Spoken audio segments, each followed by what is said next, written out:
এখানে আমরা যারা বসে আছি, বলেন তো এমন কোনো বাবা আছে যে বাবা তার সন্তানকে একটা বন্ধ ঘরের মধ্যে আটকায়া দরজা জানালা বাহির থেকে বন্ধ করে ভেতরে বিষাক্ত সাপ ছেড়ে দিবে? এমন কোনো বাবা আছে? এটা সম্ভব? আল্লাহ সুবহানাহু ওয়া তাআলা একজন বাবা তার সন্তানকে যতটা ভালোবাসে, আল্লাহ তার বান্দাকে তার চেয়ে বহু বহু গুণ বেশি ভালোবাসে। যদি তাই হয়, তো একজন বাবার পক্ষে যদি বন্ধ ঘরে সন্তানকে আটকায়া বিষাক্ত সাপ ছেড়ে দেওয়া সম্ভব না হয়, তো আল্লাহ তাআলা কি করে এই বন্ধ দুনিয়ার মধ্যে আমাকে আপনাকে আটকায়া ওই বিষাক্ত শয়তানকে ছেড়ে দিলেন? প্রশ্ন জাগেনি আপনাদের? না জাগে না? আর না জাগলে তো উত্তর মজা পাইবেন না। বলেন আগে, জাগে কি জাগে না? শয়তান ছাড়ছেন না আল্লাহ দুনিয়ায়? তো আমাদেরকে এত ভালোবাসলে এই শত্রু কেন ছাড়লেন? শত্রুর মুখে আমাদেরকে কেন ছেড়ে দিলেন? প্রশ্ন জাগে? উত্তর তো অনেক দিছেন আমাদের বড়রা, অত উত্তরের পেছনে সময় ছুটার সময় তো নাই। দুইটা উত্তর আপনাদেরকে শোনাই। একটা সাদামাটা কথা, একটু মজা লাগে এই জন্যে বলতেছি, আর একটা মূল উত্তর। ছোটবেলায় আমরা যখন খেলাধুলা করতাম, মাঝে মধ্যে আসামি হয়ে যাইতাম। মাদ্রাসার হুজুররা ধরতেন, এই শুক্রবারে পাশের মাঠে কে কে খেলতে গেছে এগুলোরে লিস্ট কর। তো কিছু সুফি সাহেব থাকে, এরা যায় লিস্ট করে, চুপচাপ যায় খেলা দেয়, আর আস্তে আস্তে নাম লেহে আইনা ওস্তাদের কাছে জমা দেয়। তো আসামি সব সাজির সামনে, কিরে হাসান জামিল তুইও গেছিস না? শিক্ষক যারা তারা জানেন ভালো ছাত্রদের প্রতি ওস্তাদদের একটা দুর্বলতা থাকে, পিটাইতে চায় না, পড়া পারে, পিটাইতে মায়া লাগে। তো আলহামদুলিল্লাহ আমি তো বরাবর আমার ক্লাসে ফার্স্ট হইতাম। তো আমার দেখলেন, বুঝতাম আমি যে আমার সাইড করার একটা লাইন খুঁজতেছে হুজুর। ওস্তাদদের এই দুর্বলতা আমরাও বুঝতাম, আর ওই দুর্বলতার সুযোগটাও নিতাম। তো যেই জিজ্ঞেস করতেন এই কেন গেছ, তো কি করতাম, ওই যে দুষ্ট যেটা ক্লাসের সবচাইতে দুষ্ট, ও মায়ের খাবেই যাই বলুক। তো ভাবতাম যে দোস্ত তুই তো মায়ের খাবি, তো আস্তে করে ওর উপরে চাপাই দিতাম, হুজুর ও লয়ে গেছে। তো ওস্তাদ কি করতেন, তারপর একটা ধমক টমক দিয়ে আমার বিদায় করে ওইটারে দিতেন, তুই নিজেও খারাপ হলিও খারাপ করস, কি পাইছস এটার বাড়ি। আহা, আল্লাহ দুনিয়ায় শয়তান কেন পাঠিয়েছে? হাসরের মাঠে আল্লাহ যখন ধরবেন, এরে বান্দা তুই এই গুনাহ কেন করছস, তো বাঁচার জন্য আল্লাহ আমার আপনার জন্য একটা রাস্তা খুলে রাখছেন, কে বান্দা সব গুনার দায়ভার তুই শয়তানের কাঁধে চাপাইয়া দে। শয়তান যদি না থাকতো এই সমস্ত গুনার দায়ভার নিজের কাঁধে পড়ত। শয়তান থাকার কারণে এখন আমাদের বলার একটা সুযোগ আসছে, আল্লাহ এই শয়তান আমারে দিয়া করাইছে, ওরে ধরেন। বুঝেন না এই কথা? আহা, এটাও আল্লাহর পক্ষ থেকে আমাদের জন্য একটা দয়া। এটা একটা কথা। আরেকটা কথা বুঝেন, বিশ্বকাপ বুঝেন তো না, সেরা কাপ, এর উপরে তার কোনো কাপ নাই নাকি? খেলে কারা? সাভার একাদশ, কথা বলে না, শ্রীপুর যুব সংঘ, না কি এলাকার নাম হতো কইতে পারি না, সুগন্ধি, সুগন্ধ, সুবন্ধি, আরে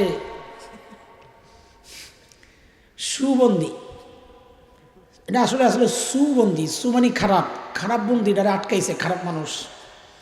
সু সু যে কোনো ওলামায় সু সু বন্দি, আবার সু এখানে ভালো মানুষে বন্দি করে, আজকাল করে, ঠিকই আছে, এটা হইতে পারে, যেটা কোন ওইটাই ঠিক।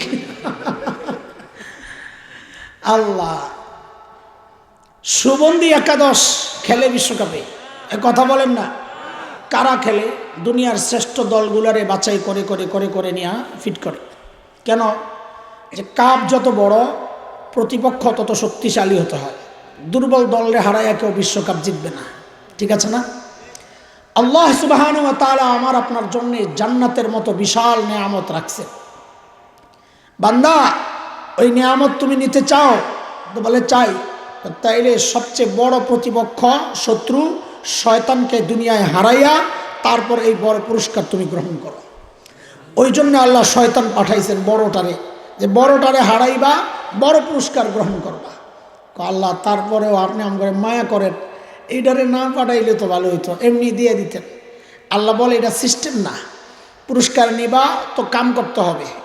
তবে তুমি ভয় পাইও না বান্দা, যখন শয়তানের সাথে লাগবা দুনিয়ায় মারামারি, তখন বুঝা নিও এটা তুমি, শয়তান কিন্তু একা, কিন্তু বান্দা তুমি কিন্তু একা না, তোমার সাথে আমি আল্লাহ আছি। ভয় পাইও না, এটা আল্লাহ শয়তানরাও জানায় দিছে, হয় শয়তান, আমার যে বান্দা আমার সাহায্য চাইবে, আমার কাছে সহযোগিতা চাইবে, আমাকে ডাকবে, ওইটা কিন্তু আমার বান্দা, আমার স্পেশাল বান্দা। শয়তান তুই কিন্তু ওর দিকে তাকাবি না। কার কথা? আল্লাহ বলেন, ইন্না ইবাদি লাইসা লাকা আলাইহিম সুলতান। শয়তান এটা আমার বান্দা, ওর উপর তোর কোনো কর্তৃত্ব চলবে না, এটা আমার বান্দা। আল্লাহু আকবার।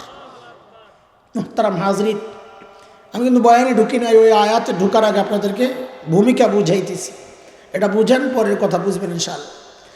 আল্লাহ দুনিয়ায় শয়তান পাঠায় আমাদেরকে একা ছাড়েন নাই, এটা তো বুঝছেন। আমাদের সাথে আছেন কে? আল্লাহ। আল্লাহ আমাদেরকে দুনিয়ায় পাঠাইয়া শয়তান কেন্দ্রিক তিনটা দয়া করেছেন। কয় দয়া? কথা বলেন সবাই, কয় দয়া?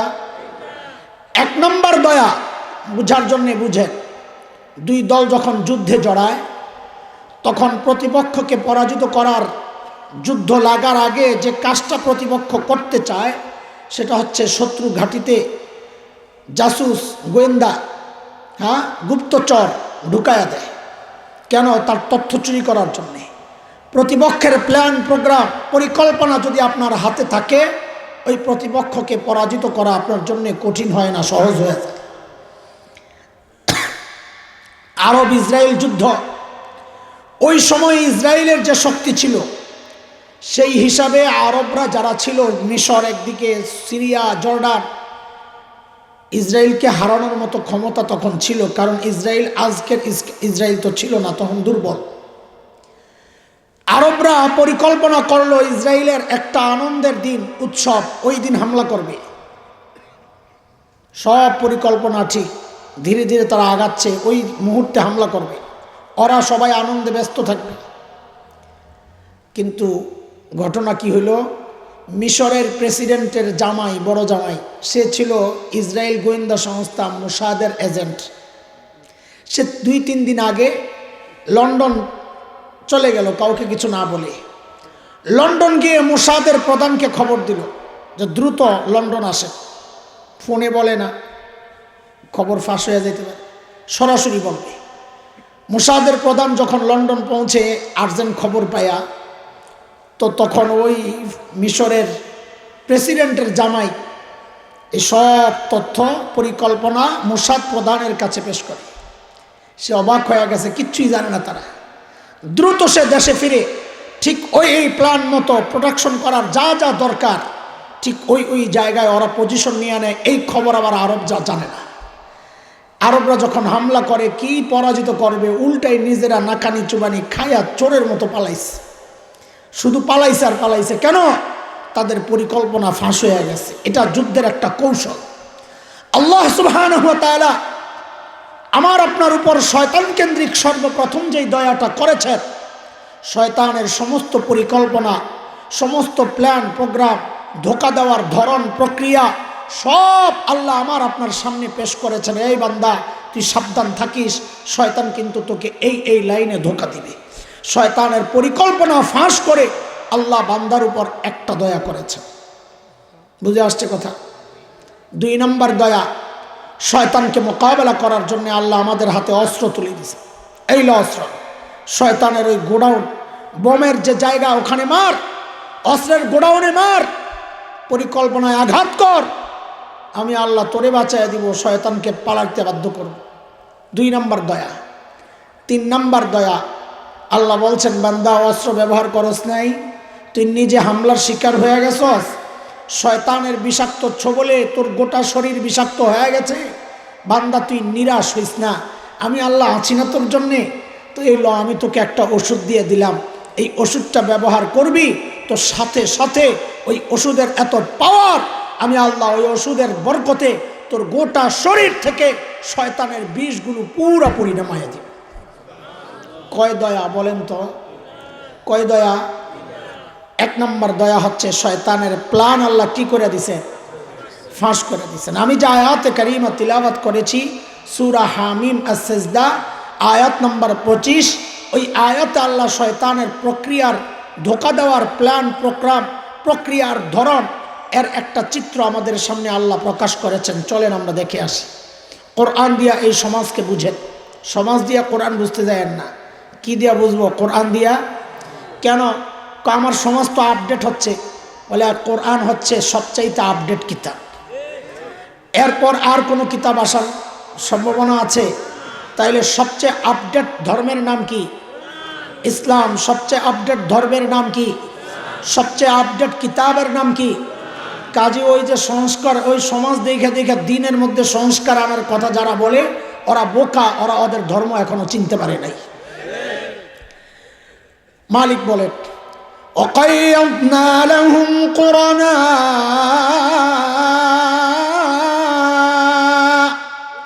فَزَيَّنُوا لَهُم مَّا بَيْنَ أَيْدِيهِمْ وَمَا خَلْفَهُمْ। আল্লাহ বলেন আমি মানুষের উপর শয়তানকে চাপায়া দিই। শয়তান আল্লাহ কাদের উপর চাপান? মানুষ তো কোন মানুষ? সবার উপরই চাপান না। কোরআন তাফসিরের মূলনীতি আছে দোস্ত, বুঝেন আপনারা। মূলনীতি হচ্ছে কোরআনের তাফসির সর্বপ্রথম খুঁজতে হয় কোরআনে। 2 নম্বর, কোরআনে না পাওয়া গেলে হাদিসে, হাদিসে না পাওয়া গেলে সালাফে সালেহিন, খায়রুল কুরুন, শ্রেষ্ঠ যুগের যারা মানুষ, সাহাবি, তাবিঈ, তাবেউ তাবিঈ, ওনাদের বক্তব্য দেখতে হয়। এজন্যে মাঝে মধ্যে কোনো নতুন নতুন চমক এই মাঠে আসে। আয়েশা যখন নিজস্ব বক্তব্য বাজারজাত করতে চায় তখন আমরা প্রতিবাদ করি। কেন? হিংসায় না দোস্ত, তোমরা যেই কথাগুলো বলো এগুলো ভুল, আমাদের উপর অপবাদ। হিংসায় কথা বলার কোনো কারণ নাই। কার সাথে হিংসা করব? মানুষ হিংসা করে তার সমান সমানের সাথে, উপরের সাথে। যারা ছাত্রের যোগ্য না এদের সাথে কিসের হিংসা? কেমন কথাবার্তা? আমরা কথাগুলো বলি কখন বলি? যখন দেখি সালাফের তাফসির বাদ দিয়া, হাদিসের বক্তব্য বাদ দিয়া, কোরআনের তাফসির বাদ দিয়া নিজস্ব মন গড়া ব্যাখ্যা বাজারজাত কইরা উম্মতকে বিভ্রান্ত করার চেষ্টা করে, তখন আকাবির আসলাফদের সন্তান হিসাবে ওগুলার প্রতিবাদ করা আমাদের নৈতিক দায়িত্বের মধ্যে চলে আসে। তখন আমরা কথা বলতে বাধ্য হই। ভুল বুঝেন আপনারা আমাদেরকে। থাক, বাদ দিলাম ওইটা। এই আয়াতের ব্যাখ্যা আল্লাহ তাআলা অন্য আয়াতে দিচ্ছেন। আল্লাহ কি বলেন? وَمَن يَعْشُ عَن ذِكْرِ الرَّحْمَنِ نُقَيِّضْ لَهُ شَيْطَانًا فَهُوَ لَهُ قَرِينٌ। যারা জিকির ছেড়ে দেয়, দিন ছেড়ে দেয়, শরীয়ত মানা ছেড়ে দেয়, বিমুখ হয়, আল্লাহ বলেন শাস্তি হিসাবে আমি ওদের উপর শয়তানকে চাপাইয়া দিই। নাউজুবিল্লাহ, কোন ঠিক না কইয়া। শয়তান তখন কি করে? এটা হচ্ছে আজকের আলোচনার পয়েন্ট। খেয়াল করেন, মনোযোগ আছে? মনোযোগ আছে? শয়তান তখন কি করে? ফাযায়্যানু লাহুম মা বাইনা আইদিহিম ওয়া মা খালফাহুম। শয়তান তখন শরীয়ত বিরোধী কাজটাকে, হারামটাকে চটকদার স্লোগান লাগায়া, শোভনীয় করে, চমৎকার স্লোগান লাগায়া তখন এটা মানুষের সামনে পেশ কইরা ওই হারামটাকে বাজারজাত করে দেয়। বুঝেন না এই কথা? উদাহরণ দিলে বুঝবেন, শুধু এতটুকু বুঝেন। শয়তানের কাজের একটা ধরন, হারামকে চটকদার স্লোগান লাগাবে, শোভনীয় করে আপনার সামনে সাজায়া দেখাবে।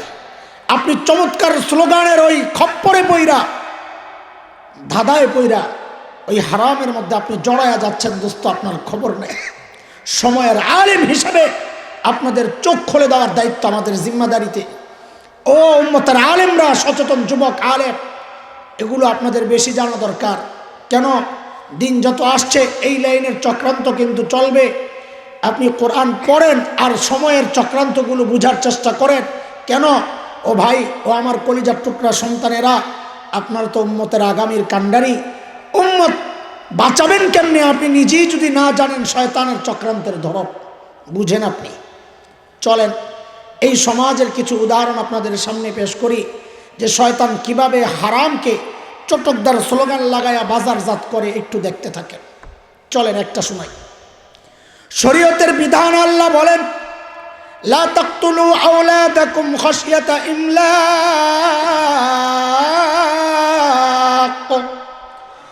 এরা আমার বান্দা, দারিদ্রতার ভয়ে সন্তান হত্যা করবা না। নাহনু নারযুকুহুম ওয়া ইয়্যাকুম, ওই সন্তানকে আমি আল্লাহ খাওয়াতাম, তোমাকেও আমি খাওয়াই। খাওয়ানকে? আরো জোরে চিল্লায়া বলেন, খাওয়ানকে? নবী আলাইহিস সালাম বলেছেন, তাযাওয়াজুল ওয়াদুদাল ওয়ালুদ ফাইন্নী মুকাসিরুম বিকুমুল উমাম। এরা আমার উম্মত, ওই নারীকে বিয়ে করো যে নারীর স্বামীকে বেশি ভালোবাসে। বলে হুজুর বিয়ার আগে কেমনে বুঝবো? একটু পীড়িত করে লমু নাকি? নাউজুবিল্লাহ গো। না না, ওই মেয়ের মাকে দেখো বাবার সাথে আচরণ কেমন করে, বোনকে দেখো বোন জামাইয়ের সাথে সম্পর্ক কেমন, ফুফুকে দেখো ফুফার সাথে সম্পর্ক কেমন। যদি দেখো রাস্তায় চলার সময় বেডি আগে আগে বেড়াই পিছনে, বুঝবা ঝামেলা আছে। আমি তো নিউ মার্কেট এলাকার না, আমি এটা খুব দেখি। বেডিরা মার্কেট করতে যায় ঈদের আগে দিয়ে, আমরা নামাজ পড়তে যাওয়ার সময় দেখে, তোরা মনে হয়েছে আমিও মার্কেটে ঘুরি, বাসার থেকে আওয়ার সময় দেখতে দেখতে আসতে হয়। তো মহিলারা উঁচা জুতা বইরা বেন্টি ব্যাগটা হাতে লইয়া কান্দ লইয়া ঘটঘট করে আড়ে, আর বেড়াটা পিছন দিয়া বগলের এই ডান বগলের নিচে এক ব্যাগ, বাম বগলের নিচে এক ব্যাগ, দুই হাতে দুইটা হারে জিন্দা ঠেলাগাড়ি চলতারে না। খবরদার, ওই পরিবারে বিয়ে করলে তোরেও গোলাম বানাইয়া ছেড়ে দিবে। আল্লাহ আল্লাহ আল্লাহ, পোলা পান্ডে কইতেছি, মুরব্বী আপনি করে না। নবী বলেন, তাযাওয়াজুল ওয়াদুদাল ওয়ালুদ। এ আমার উম্মতেরা, ওই নারীকে বিয়ে করো যে নারী স্বামীকে বেশি ভালোবাসে। ওই নারীকে বিয়ে করো যে নারী সন্তান বেশি প্রসব করে। অনেক পরিবারের মেয়ে এমন আছে যাদের বাচ্চা বেশি হয়। নবী বলেন ওদেরকে বিয়ে করো। কেন? ফাইন্নী মুকাসিরুন বিকুমুল উমাম, কারণ হাসরের মাঠে আমার উম্মত বেশি, এই নিয়ে আমি গর্ব করব। সুবহানাল্লাহ পড়ছেন না? নবীর এই গর্বের জায়গায় জন্ম নিয়ন্ত্রণের নামে আমি আপনি কুঠারাঘাত করতেছি, খবর আছে আমার? খবর আছে? শয়তান একটা চটকদার স্লোগান লাগাইয়া দিছে। আগে বলে মুফতি সাহেবরা কিছু সুযোগ বাইর করে দিবে জরুরতের কারণে, ওইটা হিসাবের বাইরে, কিন্তু মূল ফতুয়াটা দিয়ালান উম্মতের আলেমরা জোরে চিল্লাইয়া কন, আপনারাও লগে লগে কন, জন্ম নিয়ন্ত্রণ কি? এত আসতে কেন? আসামি আছে মনে হয়। আচ্ছা, আপনি করছেন, আল্লাহর কাছে মাফ চান, আল্লাহ মাফ করে দিবেন ইনশাআল্লাহ, কিন্তু স্বীকার তো করেন। বলেন চিল্লাইয়া জন্ম নিয়ন্ত্রণ করা কি? আরে হুজুরা, অন্তত আপনারা কোন চিল্লাইয়া না, আপনারাও আসামি, আল্লাহ জানে। জোরে কোন জন্ম নিয়ন্ত্রণ করা কি? আরো জোরে বলেন। আওয়াজটা পছন্দ হয় না আমার। আরো জোরে চিল্লাইয়া কোন জন্ম নিয়ন্ত্রণ করা কি? শয়তান কি বাটপারের বাটপার, খালি বাটপার না, ওরে বাটপার। আল্লাহু আকবার। শয়তানে বাটপারে হারামকে বাজারজাত করার জন্য চটকদার স্লোগান লাগাইছে। কি নাম দিছে? সুখী পরিবার। কি নাম দিছে? কি নাম দিছে? দেখছেন কারবার? কসম আল্লাহর, এই শুনেন, কসম আল্লাহর, শরীয়ত বিমুখ হইয়া কেউ সুখী হতে পারে না। অসম্ভব, অসম্ভব। কারণ চ্যালেঞ্জটা কার? চ্যালেঞ্জটা কার? আল্লাহ বলেছেন, ওমান আরাদা আন যিকরি ফাইন্না লাহু মাঈশাতান দানকা ওয়া নাহশুরুহু ইয়াওমাল কিয়ামাতি আ'মা ক্বালা রাব্বি লিমা হাশারতানি আ'মা ওয়া ক্বাদ কুনতু বাসীরা ক্বালা কাযালিকা আতাতকা আয়াতুনা ফানাসীতাহা ওয়া কাযালিকাল ইয়াওমা তুনসা। আল্লাহ বলেছেন, আমি আয়াতের পুরো তর্জমায় যাচ্ছি না, আমার অন্য জায়গায় সময় দিতে হবে। আল্লাহ বলছেন, যারা শরীয়ত বিমুখ হবে, আল্লাহ বলেন ওদের কলিজায় আমি আগুন লাগাইয়া দেব। আপনারা দেখেন নাই কয়েকদিন আগে বিলাসবহুল ফ্ল্যাটে সন্তানরা প্রতিষ্ঠিত, টাকা পয়সার অভাব নাই, কিন্তু কি দেখলাম আমরা? নিজের নিরাপত্তার জন্য কেনা পিস্তলটা দিয়া নিজেকেই কলিজা, এই যে মাথার মধ্যে লাগায়া গুলি করে নিজেকে নিজে হত্যা করেছে, দেখেন নাই? কেন?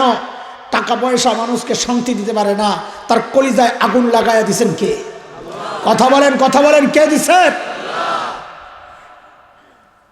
টাকার বস্তা পায়ে মাথার কাছে, বালিশের ভিতরে, সুইস ব্যাংকে, আমেরিকায়, লন্ডনে, কত জায়গায় টাকা আর টাকা। অথচ বাস্তবতা হচ্ছে ঘুমানোর আগে দিয়ে ঘুমের ট্যাবলেট খায় 2টা। কথা ঠিক? মৌলভী সাহেব বেতন পায় 8,000, 5 মাস বাকি। কয় মাস?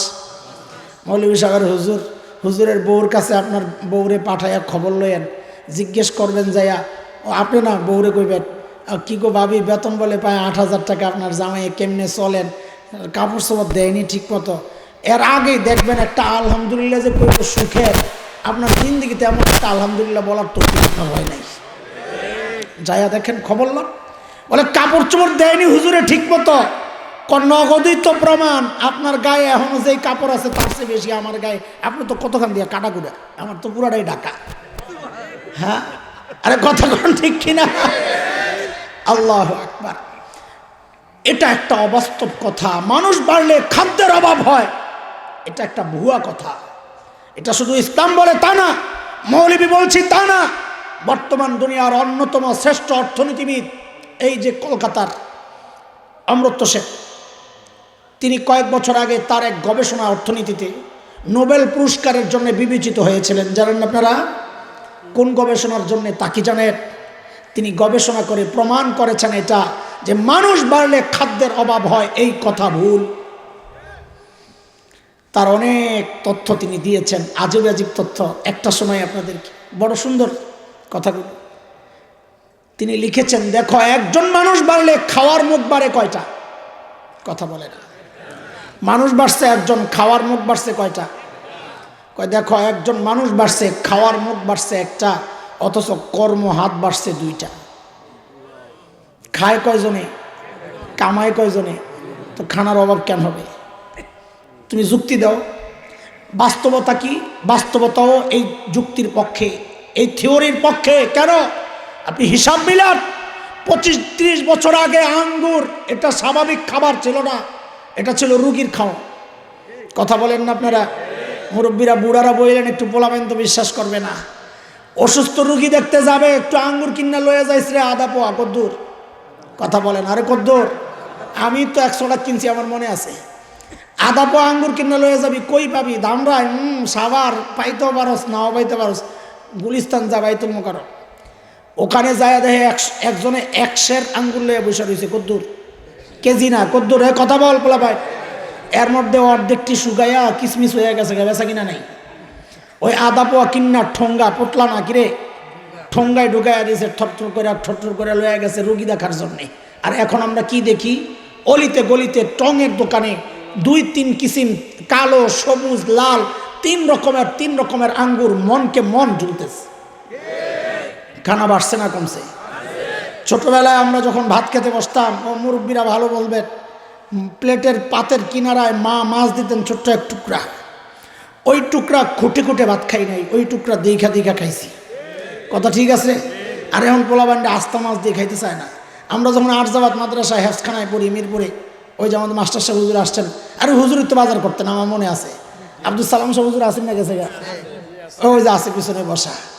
জিজ্ঞেস করেন, লাবড়া দিত, লাবড়া করে লাবড়া খাওয়ায় মেরেলে তুলেছিল। কি লাবড়া চিনস নি তোরা? কি ও কয়েক আইটেম, ওই নাম পাল্টায় সবজি হয়েছে না? ওটা আগে আসিল কি আইটেম ছিল একটা, হয় মিষ্টি কুমড়া, 9 চাল কুমড়া, আর 9 লাউ, আর 9 বেগুন, আর 9 কচু, মূলা। ঠিকই কইছিস তুই, মূলাও দিত, আলুও দিত মাঝে মাঝে। এই যে বিশাল ডেক, ছোটখাটো পদ্মা নদী, এর মধ্যে ছোট্ট একটা ইলিশ মাছ ছাইরা দিত গুডুনি। খাওয়ানোর সময় আমরা হেফখানায় যখন পড়ি, খাওয়ানোর সময় মোটা কাড়া একটা পাইলে লইয়া দিছি, চিৎকার আল্লাহু আকবার, পাওয়া গেছে রে ভাই, আল্লাহ। আর এখন পোলাবার এত বড় মাছ দিল খায় না, গোস্ত ছাড়া খাবে না। খাওয়া বাড়ছে না কমছে? গোস্ত ছিল মেহমানের খান।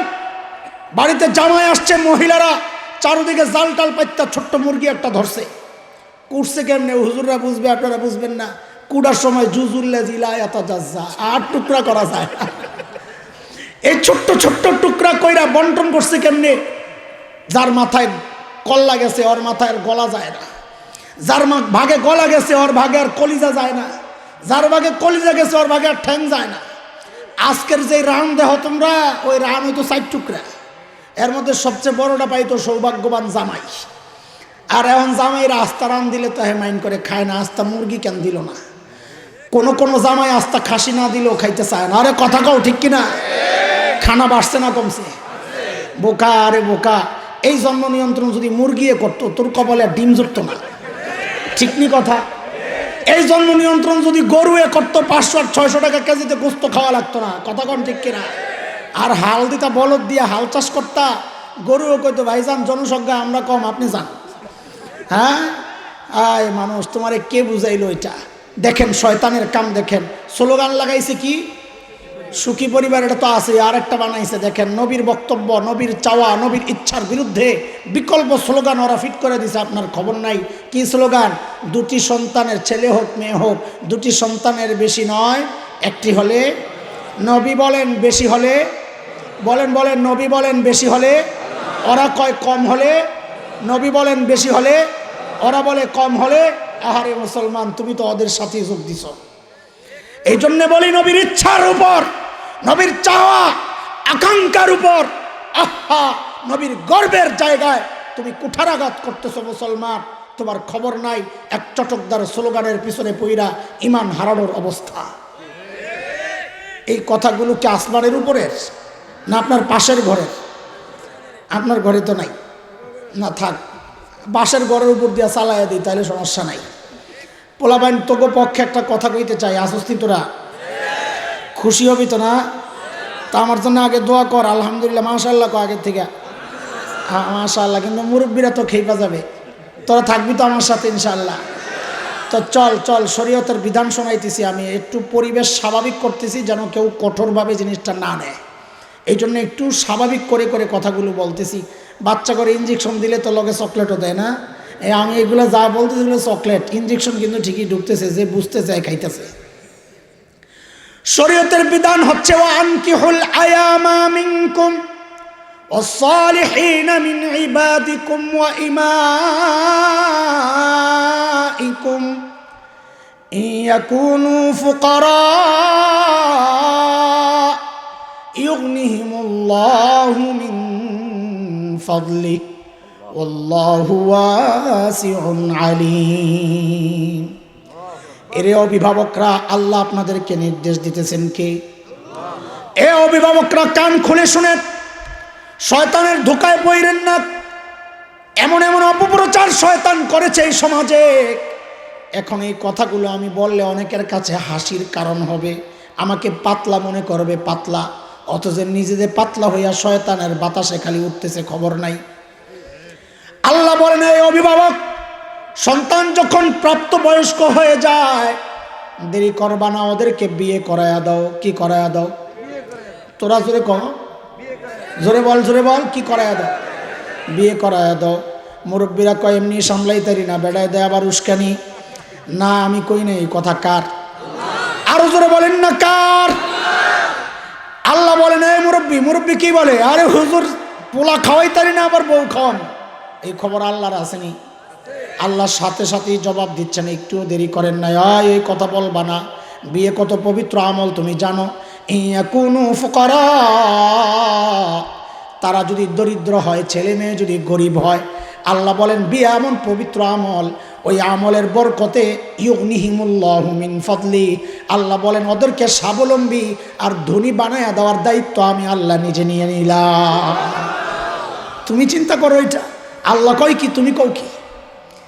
বিয়ারে কঠিন করতে করতে এমন অবস্থা করছে, বলে হুজুর এ কি কন, বিয়া কঠিন করলে শয়তানের কি লাভ? তুমি বুঝবা না এটা, বিয়া যত কঠিন হবে জিনা তত সহজ হবে। লাভটা কার? লাভটা কার? এই জন্যে বিয়ার মধ্যে নানান শর্ত লাগাই দিছে শয়তান। লাগাইতে লাগাইতে লাস্ট একটা শর্ত হইল বয়স। কি? 16 বছর, 18 বছর, 21 বছর শর্ত লাগাইয়া দিছে। দেখছেন নি? শরীয়তের এই বিধানের বাহিরে যাইয়া এরা চটকদার স্লোগান কি বানাইছে, আপনি তো খাবেন না। চটকদার স্লোগান না বানাইলে তো খাবেন না, তো স্লোগান কি বানাইছে শরীয়তের বিধানকে আটকানোর জন্যে? বাল্য বিয়ে। স্লোগান কি? স্লোগান কি? খেয়াল করেন স্লোগান কি?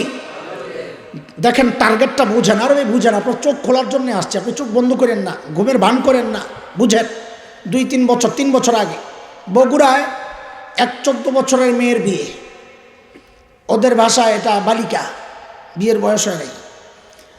তো বিয়ে করছে হইলো ছেলে মেয়ে, বিয়ে করবে কে? করাবে বাবা মা। বলেন আমার সাথে বলেন কথাগুলো, বিয়ে করবে কে? করাবে কে? সরকারি নথিভুক্ত করছে কাজী, করবে কে? সব ঠিক, কাজী লেখা টেখা শেষ করছে, এখন কবুল দরকার। তো এখন তো হুজুর লাগবো, তো হুজুর ইমাম সাহেবকে খবর দিয়েছে, হুজুর একটু বিয়াটা পড়াইয়া দিয়া যান। হুজুর তো খুশি, আরে অনেকদিন ধরে রান টান খাই না, 200 টাকা পেলে ঘরের বাজারটা হইয়া যাবো। পান্ডা চাবাইতে চাবাইতে পাঞ্জাবিটা গাও দিয়ে আয়া পড়ছে হুজুর। যেই না বসছে বিয়া করাইতে, এর মধ্যে প্রশাসনের লোক আইসা হুজুরে গ্রেফতার করে জেলখানায় পাঠাইয়া দিচ্ছে। খেয়াল করেন, খেয়াল করেন, আবারও বলি খেয়াল করেন, চোখ খোলেন, কান খোলেন, দিল খোলেন। বিয়ে করলো কারা? করালো কারা? সরকারি নথিভুক্ত করলো কে? প্রশাসন আইসা ছেলে মেয়েকে ধরলো না, বাবা মাকে ধরলো না, কাজীকে ধরলো না, ধরলো কারে? কেন? ও দোস্ত, টার্গেট যে ইসলাম। টার্গেট কি? টার্গেট কি? নাইলে মূল অপরাধী যারা, যদি অপরাধ হয়েও থাকে ওদের আইন অনুযায়ী, অপরাধ যদি হয়েও থাকে, মূল অপরাধী ছেলে মেয়ে, মূল অপরাধী বাবা মা, মূল অপরাধী কাজী, এদের কাউকে ধরলো না। ধরলো বেচারা ইমাম সাহেব, বিয়া পড়াইতে আসছে, ধরলো এর কারণ কি? Target, target. অথচ আপনি চিন্তা করেন, বাল্য বিয়ের নামে এই হুজুরকে আটকাইলো, অথচ এই 14 বছরের মেয়েটা প্রেমিকের হাত ধরে পার্কে পার্কে ঘুরে, তখন বাল্য প্রেম বলে তাদেরকে কেউ আটকায় না। এই 14 বছরের মেয়েটা পতিতাবৃত্তি করে, বাল্য পতিতাবৃত্তির নামে তাদেরকে কেউ আটকায় না। আটকায় কখন? 14 বছরের মেয়ের যখন বিয়ে দিতে যাবেন তখন আটকাবে। কেন? টার্গেট ইসলাম। কেমনে বুঝাবো আপনাদের? বলে হুজুর এই ছোট্ট ছোট্ট বাচ্চাদেরকে বিয়ে করায় দেওয়ার ফন্দি করতেছেন আপনারা, এরা সংসার করবো কেমনে? কারণ আপনার মাথায় ঢুকছে এক শয়তানি, সংসার মানে হচ্ছে শাশুড়ির খেদমত করা। তো এই বাচ্চা যায় কেমনে খেদমত করবে? আপনার মাথায় ঢুকছে সংসার মানে, বিয়ে করা মানে ঘরদোর ভাসটাস করা, ঝাড়ু দেওয়া। আপনি তাইলে বউ বিয়ে পোলারে বিয়ে না করে ঘরে কাজের বুয়া রাখেন। ছেলের বউ কাজের বুয়া না, সে আপনার কন্যা। আপনার কন্যা যদি 14 বছরে আপনার ঘরে থাকতে পারে, তা আপনার বউ 14 বছর আপনার ঘরে থাকতে পারে। ঠিক আছে, লাগবে না আপনার ঘরে আনার। মেয়ে মেয়ের বাড়িতে থাকবে, ছেলে ছেলের বাড়িতে থাকবে, বিয়ে হবে। তার লাভ কি? লাভ বুঝেন না? আপনার পোলা আরেক 14 বছরের মাইয়ার লইয়া পার্কে পার্কে ঘুরতো, এখন সেই সুযোগ বন্ধ। এখন যদি ঘুরে তো বউ লইয়া ঘুরবে। লাভ বুঝেন না আপনি? এগুলা বলতেছি না, অনেকে ভিতরে ভিতরে হাসতে কয় মোল্লা কয় কিরে এটা। কারণ কি? কারণ শয়তান এগুলার বিরুদ্ধে এত অপপ্রচার করেছে, এখন সত্যটাও আপনি ভুলতে বসেছেন। আওয়াজ উঠানো দরকার। উম্মতের আলেমরা কথা বলা শুরু করেন। আর কত চুপ থাকবেন? সমাজ আপনাকে ধিক্কার দিবে। এই যে কথা আশেপাশ থেকে শুনতেছে, আপনি এনে বসে না ঠিক ঠিক কন, পাশে যায় দেখেন কত মানুষ হাসতেছে। কারণ কি? কারণ কি? শয়তান এমন ধোকা দিছে, এমন ওষুধ খাওয়াইছে, এমন পড়া দিছে, বাণী পড়া, যখন হুজুরেরটাই লাগে হাসির কথা, শয়তানেরটাই লাগে রিগেল কথা। আল্লাহ বলেন আমি তো আগেই জানিয়ে রাখছি, ওয়াকাইয়াদনা লাহুম কুরানা ফাযায়্যানু লাহুম মা বাইনা আইদিহিম ওয়া মা খালফাহুম। এরে আমার বান্দা, সতর্ক আমি করছি আগের থেকেই। শয়তান কিন্তু হারাম কাজটাকে শোভনীয় করে দেখাবে, সাজায়া সুন্দর চটকদার স্লোগান দিয়া বাজারজাত করার চেষ্টা করবে। তুমি ধোকা খায়ো না। কথা কার? চলেন আরেকটা শোনে। শরীয়তের বিধান হচ্ছে লিযাকারি মিসলু হাজ্জিল উনসায়াইন। তরজমা আমি যা বলি আমার সাথে সাথে আপনারা করেন। সন্তানের জন্য সম্পদ বন্টনের রীতি দিয়েছেন কে? তো বলেন এইবার এই আয়াতের এই অংশের তরজমাটা আমার সাথে সাথে বলেন। ভাই যা পাবে, বলেন সবাই বলেন, ভাই যা পাবে বোন পাবে অর্ধেক, বোন যা পাবে ভাই পাবে ডাবল। এই হুকুম কার? এই বিধান কার? আরো চিৎকার করে আওয়াজ দিয়ে বলেন এই বিধান কার? আবার বলেন, ভাই যা পাবে বোন পাবে অর্ধেক, বোন যা পাবে ভাই পাবে ডাবল। এই বিধান কার? শরীয়তের এই বিধানকে ঠেক দেওয়ার জন্যে শয়তান একটা চটকদার স্লোগান বানাইছে, আর কামই তো এটা। ওই স্লোগান কি? সমান অধিকার। স্লোগানের নাম কি? আরে আসেনি সমাজে এই কথা, বলেন বলেন আপনারা, আছে এগুলা? এই স্লোগানের নাম কি? কি বুঝাইতে চায়? কয় বলে এই মেয়ে যেই বাবার সন্তান, ছেলেও তো একই বাবার সন্তান, তো ছেলে যা পাবে মেয়ে পাবে অর্ধেক। এটা কেমন কথা? আমার আপনার মতো কিছু সহজ সরল মানুষ আছে, আমি তো সহজ না, এরকম কিছু সহজ সরল মানুষ আছে, এরাই কথা শুনলে কয় হ্যাঁ ঠিকই তো কইছি, কথা তো ঠিকই। আরে দিনদার দিনদার আমার কাছে একই কয়, হুজুর যতই কোন কেমন কেমন জানি লাগে এটা। তা আমাকে আপনার ইমানটা লইও আমার কেমন কেমন জানি লাগে। কারণ আল্লাহর বিধানকে যারা বলবে কেমন কেমন লাগে, কসম আল্লাহর, ওর ইমান থাকতে পারে না। আসলে বিষয়টা কি? অদস্ত বুঝেন, বুঝেন। ওয়াশ করতে আসছি, আপনার ওয়াশ, ব্রেন ওয়াশ করতে আসছি, দিমাগ ওয়াশ করতে আসছি। বুঝেন আপনি, দুনিয়ায় সমান অধিকারের এই দাবি কোথাও চলে না, মিথ্যা এটা। আপনি খেয়াল করে দেখেন, ওসির বেতন যা, এসআই এর বেতন কিতা, হেড স্যারের বেতন যা, নিচের কেরানির বেতন কিতা, প্লেনের ভাড়া যা, রিক্সাওয়ালার ভাড়া কিতা, প্রধানমন্ত্রীর যেই ভাতা তার নিচের যারা তাদের কি একই ভাতা। দুনিয়ায় কোন জায়গায় সমান অধিকার চলে? এটা কোনো ইনসাফের দাবিও না। ইনসাফের দাবি হচ্ছে ন্যায্য অধিকার। বলেন কি?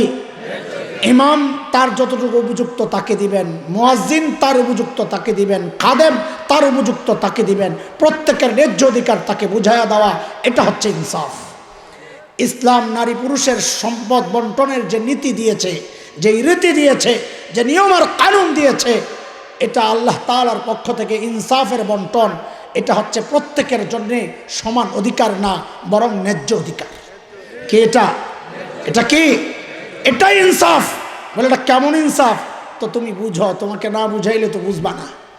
মাদ্রাসার মুহতামিম সাহেব ম্যানেজারকে হুকুম করেছেন, ও ভাই একটু বাজারে যান, তো স্লিপ একটা ধরাইছেন, এই যে এই স্লিপে দেখেন তো কত হইতে পারে।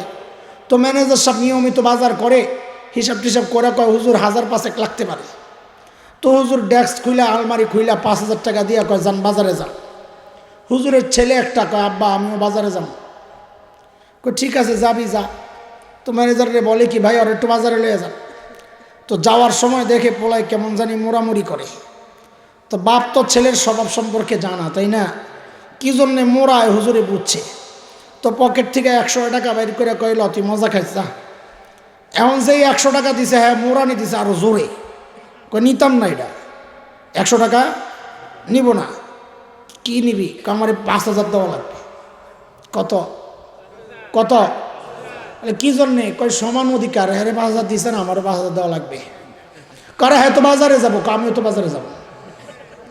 আচ্ছা বলেন তো, এই বাচ্চার এই দাবিটা যৌক্তিক না শিশু সুলভ অযৌক্তিক দাবি? কেন কেন? কার তুই তো বাজার করবি না, 5000 যাকে দেওয়া হয়েছে তার কান্দে বাজারের দায়িত্ব। তা আমার 100 কি জন্যে দিছেন? মজা খাইতে। কি জন্যে? আরে বলেন না কি জন্যে? এই জায়গায় সমান অধিকারের দাবিটা যেমন শিশু সুলভ অযৌক্তিক, ভাই বোনের সমান অধিকারের দাবি ওই রকম শিশু সুলভ অযৌক্তিক দাবি। কেন? বলে আপনি খেয়াল করেন, ইসলাম ছেলেকে দিয়েছে 2 ভাগ। কয় ভাগ? কিন্তু তার কান্দে দায়িত্ব দিয়েছে 4টা। কয়টা দায়িত্ব? কয়টা ভাগ? কয়টা? আরে বুঝেন, বলেন ভাগ কয়টা, দায়িত্ব কয়টা? বলে দায়িত্ব 4। দায়িত্ব কি? বলে ও ছেলে তুমি যদি বাবা হও তো কন্যার ভরণ পোষণের দায়িত্ব তুমি বাবার 1 নম্বর। ও ছেলে তুমি যদি স্বামী হও তো স্ত্রীর ভরণ পোষণের দায়িত্ব তুমি ছেলের 2 নম্বর। ও ছেলে তুমি যদি সন্তান হও তো মায়ের ভরণ পোষণের দায়িত্ব তুমি ছেলের 3 নম্বর। ও ছেলে তুমি যদি ভাই হও, বাবা নাই, তো ওই বোনের ভরণ পোষণের দায়িত্ব তোমার 4 নম্বর। ভাগ দিছে কয়টা? দায়িত্ব কয়টা? মেয়েদেরকে ভাগ দিছেন আল্লাহ কয়টা? দায়িত্ব কয়টা? 0। বলেন দায়িত্ব কি? মানে ও মেয়ে তুমি যদি মা হও তো তোমার ভরণ পোষণের দায়িত্ব তোমার ছেলের। ও মেয়ে তুমি যদি স্ত্রী হও তোমার ভরণ পোষণের দায়িত্ব তোমার স্বামীর। ও মেয়ে তুমি যদি কন্যা হও তো তোমার ভরণ পোষণের দায়িত্ব তোমার বাবার। ও মেয়ে তুমি যদি বোন হও তোমার ভরণ পোষণের দায়িত্ব তোমার ভাইয়ের। দায়িত্ব দিছেন আল্লাহ কয়টা? 0। কয়? 4টা। দায়িত্ব কয়টা? ভাগ দিছেন কয়টা? তো একটা। কি জন্যে দিছেন? মজা খাইতে। কি জন্যে? বুঝেন নাই? ওরে দুইটা দিছে কি জন্যে? বাজার করতে, বলেন না। ছেলেরে দুইটা দিছে কি জন্যে? মেয়েরে একটা দিছে কি জন্যে? এখন এই মজাওয়ালা যদি কয় আমারও 5,000 দেওয়া লাগবে সমান অধিকার, এটাও একটা শিশুসুলভ অযৌক্তিক দাবি। কথা বলেন ঠিক কি? শয়তান এই আকামে জড়াইয়া দেওয়ার জন্য চটকদার স্লোগান বানাইছে। স্লোগানের নাম কি? সমান অধিকার। বুঝতেছেন কথা? চলতে থাকবে এরকম আশপাশের এই সব সমস্যা। যেদিকে তাকাই রে ভাই এগুলাই দেখি। কয়টা বলবো আপনাদেরকে, কয়টা বলবো? যেদিকে তাকাই একই দৃশ্য। কোরআন অবমাননা, কোরআনের বিরুদ্ধে মানুষকে দাঁড় করা দেওয়ার মহোৎসব চলছে। আপনি ঘুমান, ভালো করে ঘুমান। মাঝে মধ্যে চেত্তা যান বেড়ারা এত চিল্লায় কেন? আমগো ঘুমের ডিস্টার্ব হয়, তাই না? আহা, মামুল লোকটা ধৈর্য বাইরানো দরকার। এত চিল্লাইছে কি জন্যে? আসান জামিল্লা ধৈর্য ঝুলাইয়া লটকাইয়া পিরানো দরকার। ঘুমের ডিস্টার্ব হয়েছে, মাফ করে দিয়ে আমাদেরকে। ঘুমান আপনি। আহা, কেমনি বুঝাবো আপনাদের? পরশু দিন গেছে এক ডে না 2-3 দিন হয়ে গেছে, 12:30 বাজে গেছে। আজকে কয় তারিখ রে? মার খেয়েছস? কয় তারিখ? আমি কি জানতেন বক্তারে বেটা 2 দিন ওয়াজ করি? কয়দিন? 16 তারিখে শুরু করছি, 17 তারিখে শেষ। মনে রাখিস 2 দিন ওয়াজ করছি তো বয়ানে আইসা। আল্লাহু আকবার। ভাঙ্গা গলা তাতে কি, বয়ান করি 2 দিন। সুবহানাল্লাহ। আল্লাহ আল্লাহ। 14 তারিখ একটা দিন গেছে না? খবর নাই, গেছে না? কি দিন জানি? হ্যাঁ, বেহায়া দিবস না? আপনারাই কইতেছেন, আমি কি কম। কিন্তু আপনাকে এলাকায় এই তাফসির চলে, আমার এলাকায় এই ব্যাখ্যা চলবে না। কেন? আমি যে এলাকায় থাকি ওই জায়গায় বেহায়াপনার মাত্রাটা এত উঁচুতে চলে গেছে। এখন এই দিবসে বেহায়া দিবস বললে এই দিবসের শান মান আর ইজ্জত রক্ষা হয় না। এই দিবসের শান আর মান আর ইজ্জত রক্ষা করতে হলে নাম পাল্টাইতে হবে। আমি নতুন নাম দিছি বিশ্ব কুত্তাকুত্তি দিবস। দিবসের নাম কি? আরে কথা বলেন না আপনারা। বিশ্ব, অনেকের আগ হইবে, আমি আগেই কইছি। কারণ গোসল করাইতে গেলে তো কষ্ট একটু লাগবে, কিন্তু বাইরে তোর উপকারের জন্যই গোসল করাইতেছি তোরে। বিশ্ব কি দিবস বললাম? বলে কেন বললেন হুজুর? বাবা কি মেয়েরে ভালোবাসে না? বাসে ভাই, সভ্য মানুষ, বাবা হোক আর মেয়ে হোক। আমাদের মেয়ে নাই? আমাদের উপযুক্ত মেয়ে আছে আলহামদুলিল্লাহ। আমাদের মেয়ে, আমি 3 কন্যার বাবা। এগুলো বলতে আমার লজ্জা লাগে, কিন্তু করব কি? এই লজ্জার মার খায়া আমি তো শরীয়ত গোপন করতে পারবো না। আমিও তো মেয়ের বাবা, আমারও বলতে খারাপ লাগে, কিন্তু করব কি? বাবা হোক, মেয়ে হোক, সন্তান হোক, ভাই হোক, বোন হোক, স্বামী স্ত্রী হোক, বৈধ ভালোবাসাও যদি বিনিময় করে, সভ্য মানুষ রাস্তাঘাটে করবে না, তার জন্য ঘর আছে। অসভ্যদের কথা আলাদা, রাস্তাঘাটে ভালোবাসা বিনিময় করে সবচেয়ে বেশি দেখা যায় কুত্তা কুত্তির মধ্যে। কার মধ্যে? এই জন্য এই দিবসের নাম আমি পাল্টাইয়া অন্তত আমার এলাকার জন্য নাম দিছি কি? বিশ্ব কুত্তাকুত্তি দিবস। নামটা আপনাদের খুব একটা ভালো লাগে না, কেন আপনাদের এলাকায় তো এত খারাপ হয় নাই মনে হয়, আল্লাহ জানে। আমি তো জানি না কি জানি অবস্থা। আচ্ছা, অবস্থা বেগতিক দেখলে আপনারও নাম পাল্টাইলেন। আপাতত আমি যাইয়া লইয়ার পরে। ও দোস্ত, শুনেন শুনেন, একটু চোখটা খোলেন, হৃদয়ের কান দিয়ে একটু শুনেন। 2 বছর আগের কথা, এই ভ্যালেন্টাইন ডে উপলক্ষে প্রথম আলো পত্রিকা, উম্মতের আলেমরা একটু শুনেন। কাদেরকে বলবো বলেন? আপনারা শুনেন, উম্মতকে জানান এই সমস্যাগুলো। কবরের ওয়াজ তো করবে বহুত মানুষ আছে। আসমানের উপরে ফেরেশতাদের ফজিলত বয়ানের ওয়াজ করেনেওয়ালার অভাব নাই। মেরাজ আর মুহররমের ঘটনা বইলা উম্মতরে কান্দানোর মানুষের তো অভাব নাই। কিন্তু উম্মতের এই সমস্যাগুলো চোখে আঙ্গুল দিয়া ধরাইয়া দিলে সমস্যা আছে, এই ডরে বলনেওয়ালা মানুষের অভাব। কথা বলেন, কথা বলেন। কাজে আপনারা দাঁড়ান ভাই, দাঁড়ান, কথা বলেন। উম্মতের অবস্থা বড় নাজুক। নবী আলাইহিস সালামের সামনে কোন মুখে আপনি দাঁড়াবেন? এই তেলাইন্না কথা বইলা উম্মতের সাথে তাল দিয়া নিজের পকেট গরম করেছেন, পিঠকে বাঁচাইছেন, আর নাম দিছেন হিকমত। লাভ হইব না, লাভ হইব না। আল্লাহর হাবিবের সামনে দাঁড়াইতে পারবেন না।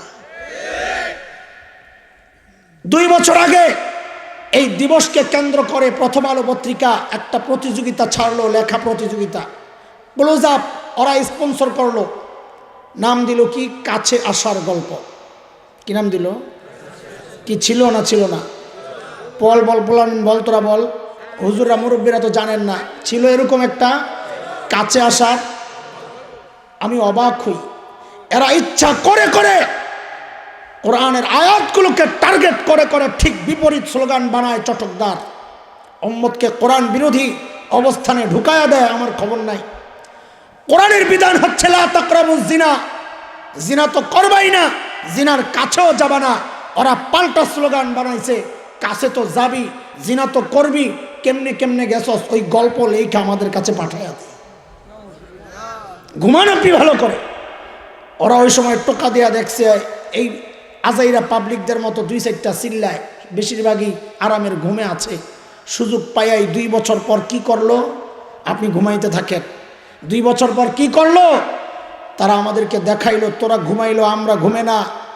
এরা ওই স্লোগান ঠিকই রেখেছে, কাছে আসার গল্প স্লোগান ঠিকই রেখেছে, আগে পিছে আরো বাড়াইছে। আগে পিছে কি বাড়াইছে?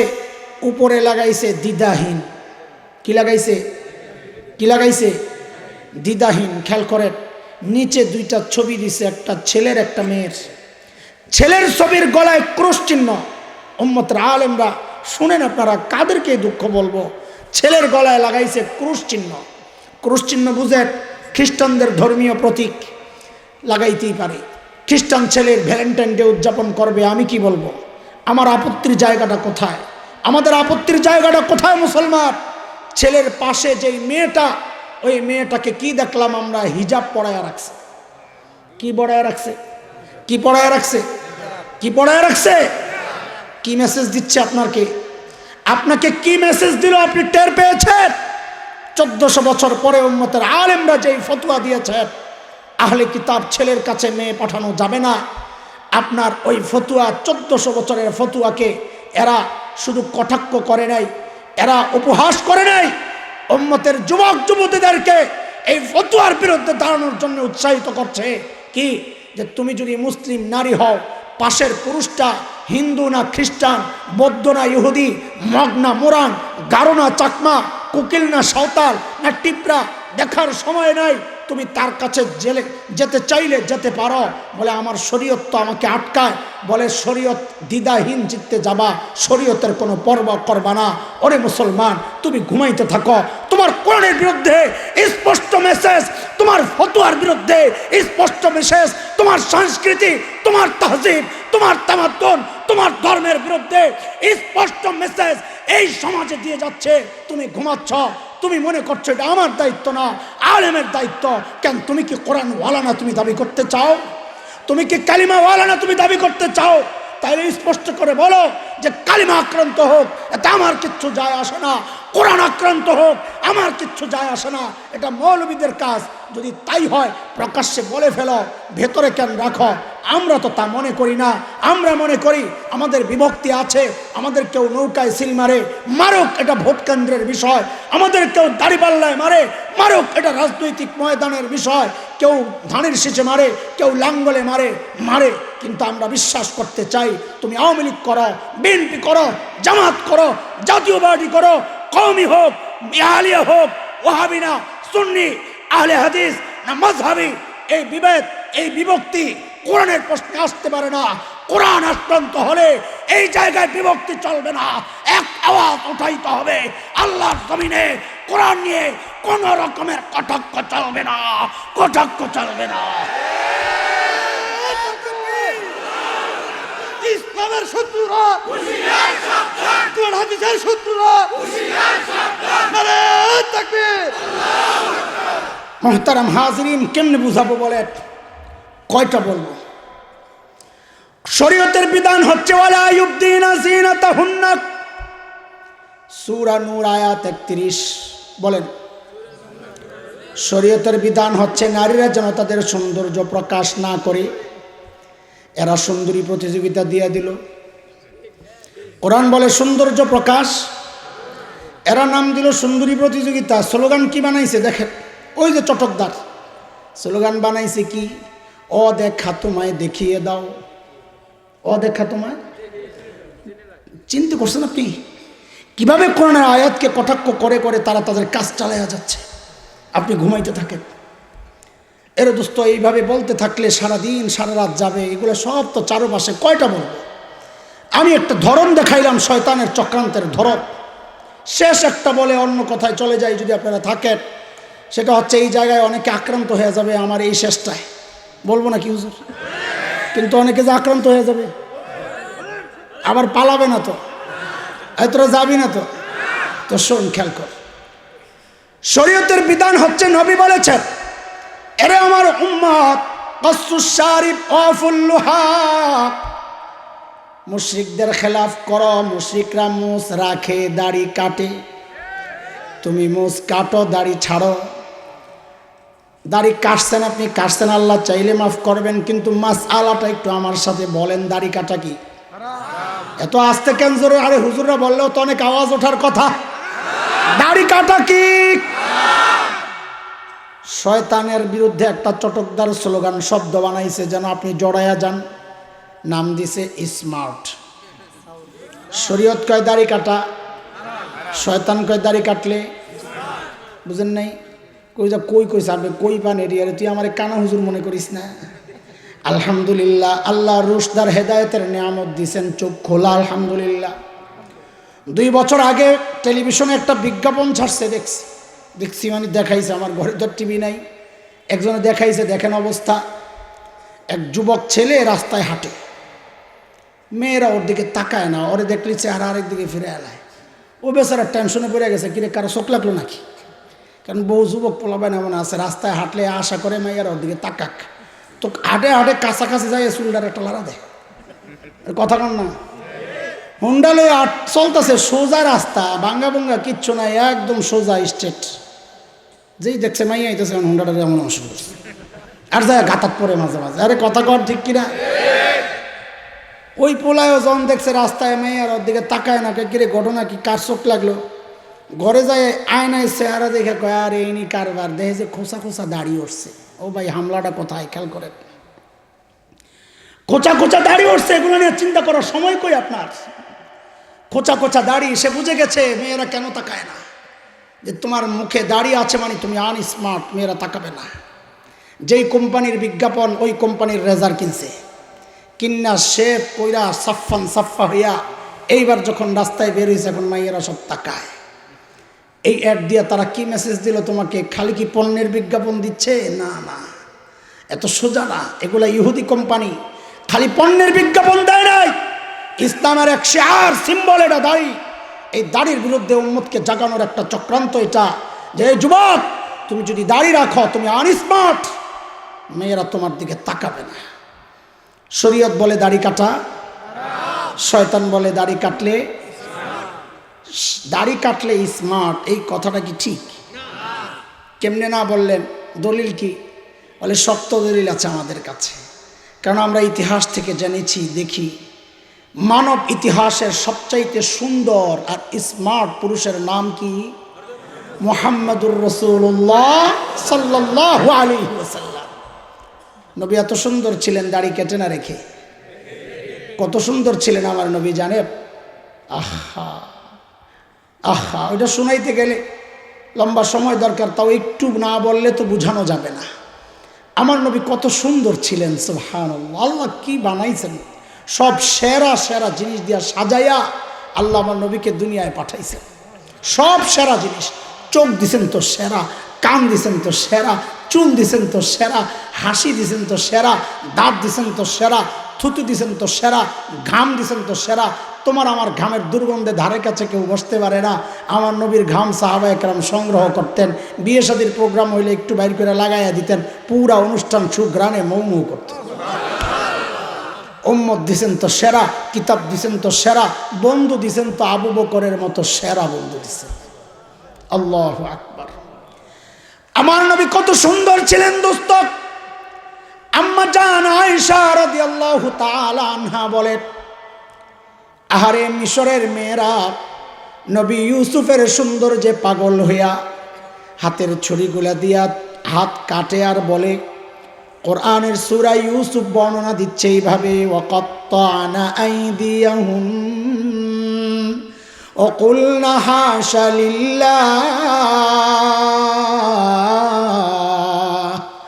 মা হাযা বাশারা ইন হাযা ইল্লা মালাকুন কারীম। মিশরের মেয়েরা বলে, আরে এটা তো মানুষ না, হাত কাটে আর কি বলে, এটা তো মানুষ, আবার এত সুন্দর হয় নাকি, এটা সম্মানিত ফিরিস্তা। ফিরিস্তা শাহাদাতের ইচ্ছা যারা দিলে পোষণ করো, তারা একটা মজার কথা শুনে নাও। এই যে মিশরের মেয়েরা হাত কাটতেছে, ব্যথা পায় না, খবর নাই, ওই যে তাকায়া পাগল হয়ে গেছে। এই তাকানো বৈধ তাকানো না অবৈধ? অবৈধ, হারাম তাকানো।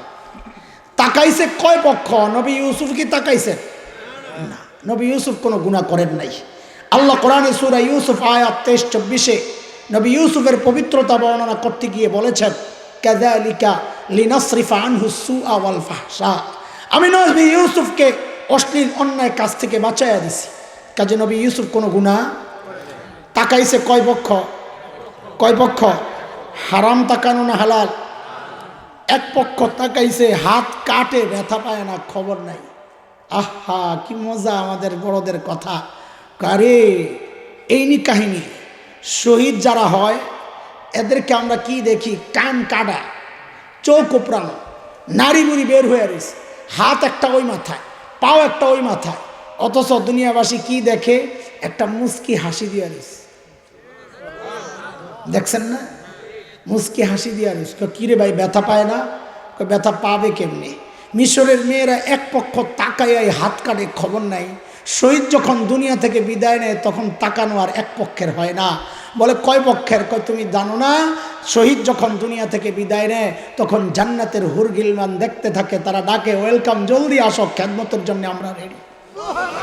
শহীদ দেখতে থাকে এই দৃশ্য, আর শহীদের দিকে আল্লাহ আরশে আজিম থেকে রহমতের নজরে তাকায়া থাকে। তাকানি কয় পক্ষের? তাকানি কয় পক্ষের? বৈধ না অবৈধ? বৈধ তাকানি, তাও দুই পক্ষের। মিশরের মেয়েরা তাকাইছে এক পক্ষ, তাও অবৈধ তাকানো। ওই জায়গায় হাত কাটে, খবর নাই। দুই পক্ষের দৃষ্টি বিনিময় হচ্ছে, সেখানে ব্যথা আসবে কোত্থেকে? তাই তো শহীদ দুনিয়া থেকে বিদায় নেয়, হাসতে হাসতে দুনিয়া থেকে বিদায় নেয়। আল্লাহু আকবার। আম্মা জান আয়েশা বলেন, আরে মিশরের মেয়েরা নবী ইউসুফের সৌন্দর্যে পাগল হইয়া হাতের ছুরিগুলা দিয়া নিজেদের হাত কাটে। আহারে মিশরের মেয়েরা যদি আমার হাবিবকে দেখতো তো এই ছুরিগুলা দিয়া হাত না কাইটা নিজেদের কলিজাগুলা টুকরা টুকরা করে ফেলতো। এত সুন্দর ছিলেন আমার নবী। কবি হাসান ইবনে সাবিত, আরবের বিখ্যাত কবি, নবীর সৌন্দর্যে পাগল হইয়া কবিতা লিখতেছেন। সাহাবী, ওয়া আহসানু মিনকা লাম তারা কাত্তু আইনি ওয়া আজমালু মিনকা লাম তালিদিন নিসা খুলিকতা মুবাররাআন মিন কুল্লি আইবিন কাআন্নাকা ক্বাদ খুলিকতা কামা তাশা। অগণবিক, আপনার চেয়ে সুন্দর এই চোখ কোনোদিন কাউকে দেখে নাই, আপনার চেয়ে সুন্দর কোনো মা কাউকে জন্ম দেন নাই। নবী গো, আপনার দিকে তাকালে মনে হয় আল্লাহ আপনাকে সমস্ত ত্রুটি মুক্ত করে আপনার চাওয়া অনুযায়ী আপনাকে দুনিয়ায় পাঠাইয়া দিছেন। আমার নবীর সৌন্দর্য আর কি বলবো, থাক বাদ দেন। একটা কথা জিজ্ঞেস করি, মন দিয়ে বলেন, মনোযোগ দিয়া। আমার নবী এত সুন্দর ছিলেন কারণ জানেন? জানেন না? না, আরে কি জন্য ক?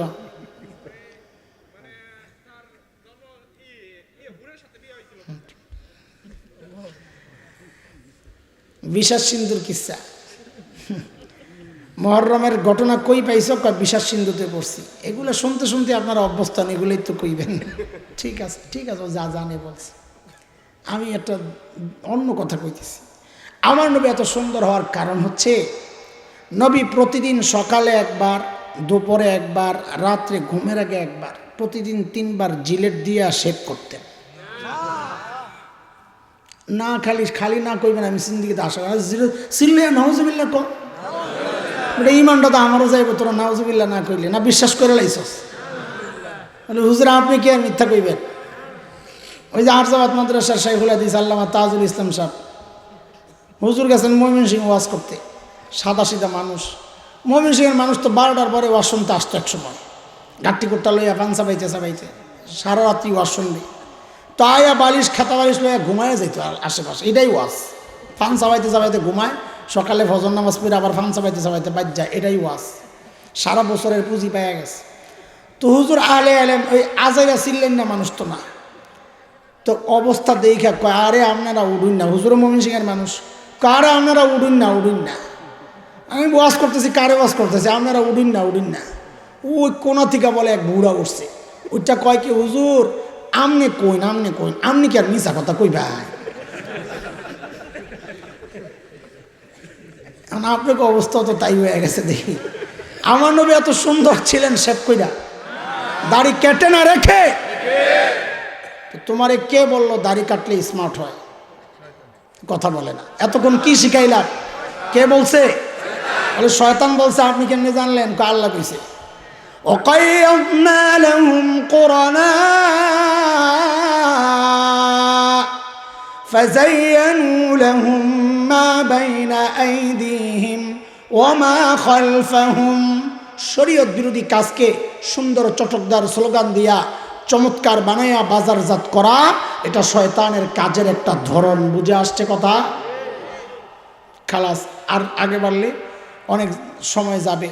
আরও 2টা রহমত তো রয়ে গেছে আল্লাহর, মনে নেই? শয়তান বিষয়ক আল্লাহ কয় দয়া করছেন আমাদের উপর? 3 দয়া মনে আছে না? একটা শেষ হয়েছে, আরও 2টা কইলে তো সেহরি হয়ে যাবো গা। আচ্ছা থাক, 2টা কমো না, একটু সংক্ষেপে আন্দাজ দিয়া দিই যেন আবার আফসুস না থাকে। আর কোন 2 দয়া যেন রয়ে গেল। আফসোসের চেয়ে আরও বড় খতরনাক খবর হইল, মোহতামিম সাহেব শেষে একটা আমার সুতা পাইব যে হুজুর 2টা রয়ে গেছে, আগামী বছরের ডেটটা দিয়ে এলাম। ওই সুতাও যেন বাইর না করতে পারে, আমি এখনই কয়ালাম। আল্লাহ অস্ত্র দিচ্ছেন, অস্ত্র শয়তান তাড়ানোর। কি অস্ত্র? একটা হচ্ছে আউযু বিল্লাহি মিনাশ শাইতানির রাজিম। সংক্ষেপ করতেছি আমি, বলেন। যখনই গুনাহ করতে মনে চাইবে সাথে সাথে পড়বে, শয়তান পালাবে। কই যদি আর পরেও গুনাহ করতে মনে চায়, তখন আসল একটা আছে অস্ত্র, এটা আখিরিটা মারবেন। কোনটা? লা হাওলা ওয়ালা কুওয়াতা ইল্লা বিল্লাহিল আলিয়্যিল আযীম। হুজুর লা হাওলা পড়ে দেখছি আর পরেও গুনাহ করতে মনে চায়, তাইলে বুঝতে হবে এটা শয়তানের কাম না। বলে কার কাম? কয় শয়তানে একজনের মুরিদ বানায়া গেছে, ওইটা কাম পিশাব গেছে গা, ভণ্ড পিশাব মুরিদ বানায়া গেছে একজন, ওইটার কাম। মুরিদ কারা? কয় নফস। আরে মুরিদকে করে সাইজ করুন কেমনে? কই শয়তানের মুরিদরে সাইজ করতে হইলে তুমিও একজন আল্লাহওয়ালার মুরিদ হয়ে যাও। শয়তানের মুরিদ সাইজ করার রাস্তা কি? তুমিও আল্লাহওয়ালার মুরিদ হও। দোস্ত তুমি আবার ভুল বুঝো না, আমি বলি না যে তার কোনো পীরের কাছে একদম বাইয়াত হইতে হবে, যে নিয়ম সিস্টেম আছে ওইটা করলে ভালো। না পারলে অন্তত একজন হক্কানি আলেমের সাথে যায় সম্পর্কটা গড়। শয়তানের মুরিদকে সাইজ করার সবচাইতে সহজ রাস্তা এটা। তুমি আল্লাহওয়ালার মুরিদ হয়ে যাও, দেখবা শয়তানের মুরিদও তোমার মুরিদ হয়ে গেছে। কথা বুঝে আসছে? চলেন, অস্ত্র দিয়ে দিলাম, আর রয়েছে কি? ওষুধ। কয়টা রয়েছে? আপনি শয়তানের আঘাতে ক্ষত বিক্ষত হয়েছেন। এখন আঘাতগুলো 2 রকমের। এক আঘাত হচ্ছে গোটা শরীরে সিডাগুলি রাখছে, সিডাগুলি মানে অনেক গুনার পরিমাণ। আরেক লাইন হচ্ছে আঘাত মারাত্মক, কম আঘাত লাগছে, কম, একটা কূপ দিছে হাতটা গেছে, আরেকটা কূপ দিছে পাউডা গেছে। আঘাত কম কিন্তু মারাত্মক। আপনার গুনাহ যদি 2 রকমের হয়, এক গুনাহ অনেক, আরেক গুনাহ বেশি না, কিন্তু 2টার জন্য রাস্তা একই, ওষুধ একই। কি সেটা? ওই ওষুধের নাম হচ্ছে তওবা এবং ইস্তিগফার। ওষুধের নাম কি? আরে বলেন না, ওষুধের নাম কি? আল্লাহ তাআলা বলেন হাদিসে কুদসি, আল্লাহ বলেছেন, ইয়া আদম লাউ বালাগাত যুনুবুকা আনানাস সামা সুম্মা ইস্তাগফারতানি গফারতু লাকা ওয়ালা উবালি। হযরত আনাস ইবনে মালিক রাদিয়াল্লাহু আনহুর বর্ণনা, হাদিসে কুদসি। নবী বলেন, আল্লাহ বলেছেন, বনি আদমকে ডাক দিয়ে আল্লাহ বলেন, ওরে বনি আদম, তোর গুনার পরিমাণ যদি গোটা দুনিয়া ভরতে ভরতে ভরতে ভরতে আসমানে যায় লাগে, এরপরও যদি তুই আমার কাছে মাফ চাস, গফারতু লাকা ওয়ালা উবালি, আমি আল্লাহ ওয়াদা করতেছি আমি তোর সব গুনাহ মাফ করে দিব, আমার কোনো পরোয়া নাই। আমরা যখন বয়ান করি আমরা আপনাকে চেহারার দিকে তাকাই, আপনি কিভাবে নিলেন আমার কথাটা, নাইলে কথা আগানো যাবে না। তো এগুলা যখন বলি না যে সব গুনাহ একবারে মাফ, তা আমি খেয়াল করি কোনো কোনো বুড়া হাক করে তাকায় থাকে, মানে আর কথাটা বেশি একটা পছন্দ হয় নাই। কি কয় হুজুরে, গুনাহ করলাম 60 বছর একবারে বলে মাফ। ও বাজান, আপনি আপনার গফফার রবরে চিনেন নাই, আপনি আপনার গফুর রবকে চিনেন নাই। আপনি কম্পিউটার চিনেছেন কিন্তু রব চিনেন নাই, গফফার চিনেন নাই। বলে কম্পিউটার চিনেছি মানি, বলে বুঝেন বুঝেন। এই পোলাপাট, এখন আমি কম্পিউটারের কিছু নিয়ম কানুন বলবো, সঠিক যদি বলি তোরা সবাই একযোগে চিল্লায় বলবি ঠিক, মনে থাকবো নি? তাহলে বুড়ারা বিশ্বাস করবে, হ হুজুর যা কথা কইছে সব ঠিক আছে। আরে মনে থাকবো নি? আবার জাগা মতো চুপ থাকবি, তাহলে আমি আরো পয়সা যাব। এক লোক এক অফিসে চাকরি লইছে, আর কাম হইল নাম টাইপ করা। নাম হইল খ্রিস্টানের নাম। কার নাম টাইপ করা? খুব স্পেশালিস্ট টাইপে। 1 বছরে নাম টাইপ করছে 1 লক্ষ কোটি। কত? কথা বলেন। 1 বছরে যদি 1 লক্ষ কোটি নাম লেখে, 50 বছরে লেখছে কত? কথা বলে না। 50 লক্ষ কোটি কয় বছরে লেখছে? কয় বছরে? আসো এবার কম্পিউটারের সিস্টেমে। অফিস থেকে অর্ডার আসছে, একটা নাম ডিলিট করে দাও। সিস্টেম কি একটা নাম ক্লিক করে ডিলিট টিপ দিলে একটা গায়েব। এমনি করে সন্দেহ আরো বাড়বে, সামনে আর ভুল করবি না। ঠিক আছে, মনে থাকবে ইনশাআল্লাহ। জায়গা মতো ঠিক কইস। কোম্পানি থেকে অর্ডার আসছে 10টা নাম ডিলিট করো, 10টা নাম ক্লিক করে ডিলিট টিপ দিলে 10টা গায়েব। হ্যাঁ, সামনে আরো সময় মতো কবি। কোম্পানির জেনারেল ম্যানেজার আসছে অফিস পরিদর্শনে, আইসা দেখে কার নাম লেখছে? কথা বলে না। কার নাম? হায় হায় সর্বনাশ, তুই করছস কি? কি স্যার? করে লেখার কথা মুসলমানের নাম। কার নাম লেখছে? কার নাম? স্যার কি করবো? চাকরি হয় না, আমার দেওয়া যাইব, তোর দেওয়া যাইব, কি করবি? পরে আগে সবডি মোস, আগে সবডি। আর ঠিক পরে কইস আগে সবডি। তো সিস্টেম কি? সবডি মোসার সিস্টেম কি? ডিলেট টিপ দিলে একটা লেখা আসে, অল ডিলেট। আসেনি? আসেনি? অল ডিলেটের টিপ দিয়া ওকে টিপ দিলে কয়ডারে যায়? সব যায়। সংখ্যা কত? 50 লক্ষ কোটি। যদি 100 কোটি হয় তাও যাবে। হ্যাঁ, লেখছে কয় বছরে? 50 বছরের আমল এক টিপ দিয়া মোসার সিস্টেম কম্পিউটারে আছে। আসলেই আছে। বুড়াও বিশ্বাস করে এটা। আছে আছে। আল্লাহু আকবার, আল্লাহু আকবার। এরে দোস্ত, আমার আর তোমার হাতের বানানো কম্পিউটারে যদি অল ডিলেট অপশন থাকে, এক টিপ দিয়া 50 বছরের আমল মোছা যায়, তাইলে তুমি কি আমার গফফার মালিকের ক্ষমতারে তোমার ডিলেট অপশন থেকে দুর্বল মনে করছো?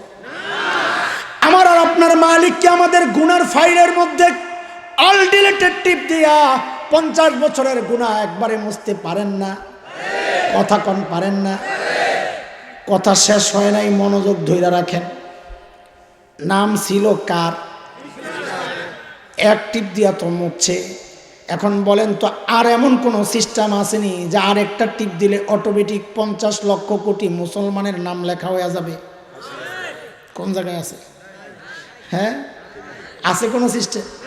অটোমেটিক মুসলমানের নাম হয়ে যাবে? আছে কোন সিস্টেম? আল্লাহ বলেন আমার কাছে আছে। আমার কাছে? আমার কাছে কি আছে আপনার কাছে? আল্লাহ তা আল্লাহ কয়, তুই তওবা করবি, গুনাহ তো মাফ করবো, আমল নামক সুইচে টিপ দিয়ে একটু আমল চালু করে দিবি, যেই কয়টা গুনাহ করছিলি সরাইয়া ঠিক ওই কয়টা নেকি ঢুকাইয়া দেব। কথা কার? আল্লাহ বলেন সূরা ফুরকান আয়াত 70। মালিক বলেন ইল্লা মান তাবা ওয়া আমানা ওয়া আমিলা আমালান সালিহান ফাউলাইক ইউবাদদিলুল্লাহু সাইয়্যাতিহিম হাসানাত। আল্লাহ বলেন বান্দারে, ঈমান সহ পাক্কা দিলে যদি তওবা করস আর নেক আমল যদি চালু করে দেস, আমি আল্লাহ ওয়াদা করতেছি যেই কয়টা গুনাহ তোর আমল নামায় ছিল ওই কয়টা গুনাহ আমি সরায়া ঠিক ওই কয়টা নেকি তোর আমল নামায় ঢুকায়া দিব। এই গেল এক সাইড, গুনার পরিমাণ অনেক, মনে আছে না কথা? আরেক সাইড রয়ে গেছে, এটাই শেষ কথা। সেটা কোনটা? গুনাহ মারাত্মক। গুনাহ মারাত্মক যদি হয় তাহলে কি করা? তাইলে শোনেন, গফফার একজনই, মুসার সিস্টেমও একটাই, ওষুধও একটাই। ও দোস্ত, একটা হাদিসের গল্প শোনায় শেষ করতেছি। ফকি আবুল্লাহ সামারকান্দি রহমতুল্লাহ আলাইহি তানবীহুল গাফিলিনের মধ্যে হাদিস এনেছেন। হযরত ওমর ফারুক রাদিয়াল্লাহু আনহু, আর 2-3টা মিনিট একটু ধৈর্য ধরেন, শেষ করে দিব ইনশাআল্লাহ। কষ্ট লাগতেছে আপনাদের না? আমার কষ্ট লাগলে আপনাকে কষ্ট লাগে না? কেমন জালেমের মতো কথা, মানে একটাই কয় না লাগে না, এসে জালেমে বলে কারে ওয়াশ করতেছি আর তো করে। আসলে ওয়াশই করা দরকার। এখন ওয়াশ শুরু করছি তো এখন আর ভালো লাগে না। এখন তো ওয়াশ চলতেছে, ওয়াশ তো শেষ। ওয়াশের একটা ধরন দেখাইছি যে এই লাইনে ওয়াশ করতে হয়। এখন কি চলতেছে? ওয়াজ পরিষ্কার হয়েছে, এখন ওয়াজ রাখতেছি। আমার কষ্ট আপনাকে কষ্ট, এই জন্য আমার কষ্ট হইতেছে, তাড়াতাড়ি ছেড়ে দেবো ইনশাআল্লাহ। তাড়াতাড়ি মানে কম সময় হয় না, আবার মনে করেন না ফাঁকি দেই না। আলহামদুলিল্লাহ, নিজে অসুস্থ, কষ্ট যাই হোক, কিন্তু উম্মতের চাহিদা চেষ্টা করি মেটানোর জন্য, বাকি আল্লাহর তৌফিক। দোস্ত শুনে, হযরত ওমর রাদিয়াল্লাহু আনহু একদিন নবী আলাইহিস সালামের দরবারে যাচ্ছিলেন। দেখেন যে পথের মধ্যে এক যুবক হাউমাউ করে কান্না করতেছে। হযরত ওমর তার কাছে গেলেন, জিজ্ঞেস করলেন, এর যুবক তুমি কেন কাঁদছো? যুবক বলে, হযরত আমি অনেক বড় এক মারাত্মক গুনাহ করে ফেলেছি, এই জন্যে কাঁদছি। দোস্ত, কিছু কান্না এমন আছে যেগুলো দেখলে নিজেরও কান্না আছে না এমন কান্না? ওই যুবকের কান্না দেখে হযরত ওমরের চোখ দিয়ে পানি বের হয়ে গেছে। কান্না অবস্থায় নবী আলাইহিস সালামের দরবারে ঢুকেছেন হযরত ওমর। নবী জিজ্ঞেস করতেছেন, ওমর আপনি কাঁদছেন কেন? মা আপকাক, কে আপনাকে কান্না করাইলো, কান্না করতে বাধ্য করলো?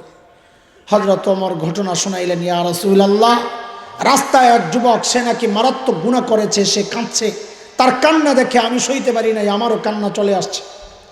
নবী বলেন, তাকে ডাকেন, যুবকটাকে ডাকেন। যুবক আসলো। নবী জিজ্ঞেস করলেন, এরে যুবক, তোমার গুনাহ বড় না আল্লাহর আরশ বড়? যুবক বলে, ইয়া রাসূলুল্লাহ, আমার গুনাহ বড়। নবী আবারও জিজ্ঞেস করলেন, এরে যুবক, তোমার গুনাহ বড় না আল্লাহর কুরসি বড়? যুবক জবাব দেন, ইয়া রাসূলুল্লাহ, আমার গুনাহ বড়। তো এত বড় গুনাহ কি করছো তুমি? শিরিক করছো? বল, না ইয়া রাসূলুল্লাহ, আমি শিরিক করি নাই। কাউকে হত্যা করেছ? না ইয়া রাসূলুল্লাহ, আমি কাউকে হত্যাও করি নাই। তো এত বড় গুনাহ কি করছো তুমি? তো যুবক জবাব দেয়, ইয়া রাসূলুল্লাহ, আমি একজন পেশাদার কাফন চোর। নতুন কবর খুঁড়ে কাফন বের করে ধুয়ে প্রসেসিং করে এটা মার্কেটে বিক্রি করে আমার জীবিকা নির্বাহ করি, এটাই আমার পেশা। তো এটা কি এত মারাত্মক গুনাহ যেভাবে বলছ? বলে, না ইয়া রাসূলুল্লাহ, গত রাতে মদিনার এক নতুন কবর আমি খুঁড়েছি। কবর খুঁড়ে যখন লাশ থেকে কাফন কাপড়টা আলাদা করি, তো দেখি যে ওই কবরে এক যুবতীর লাশ।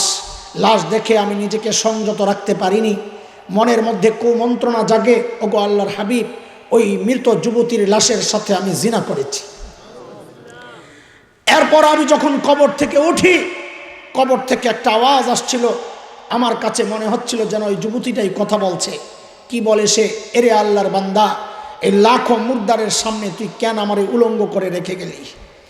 এরে আল্লাহর বান্দা, আমার আপনজন আমাকে পবিত্র অবস্থায় এই কবরে রেখে গেছে, তুই আমারে কেন নাপাক করে দিলি?